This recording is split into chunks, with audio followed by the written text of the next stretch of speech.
Hello friends, హైవేల్లో toll ప్లాజాల వద్ద వేచి ఉంచే సమస్యల నుంచి ఎదుర్కోవడానికి ఫాస్టాగ్ వ్యవస్థ వచ్చింది. అయితే ఆ ఫాస్టాగ్ వ్యవస్థ వచ్చినా కూడా ఇంకా కొన్ని లైన్ల కారణంగా ఆ సమస్య ఎదుర్కోవాల్సి వస్తోంది, ఇంకా వెయిట్ చేయాల్సి వస్తోంది. దీనికి సంబంధించి ఒక చిన్న అప్డేట్ తీసుకొచ్చారు. దానికి సంబంధించిన వివరాలు ఈ వీడియోలో మీకు అందిస్తున్నాను.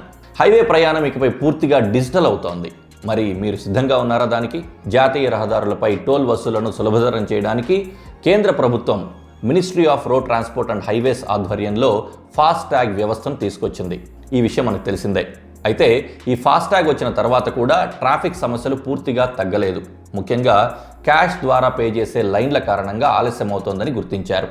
దీనికి పరిష్కారంగా ఏప్రిల్ 1, 2026 నుంచి దేశవ్యాప్తంగా అన్ని టోల్ ప్లాజాల్లో కూడా క్యాష్ పేమెంట్స్ పూర్తిగా రద్దు చేయబోతున్నారు.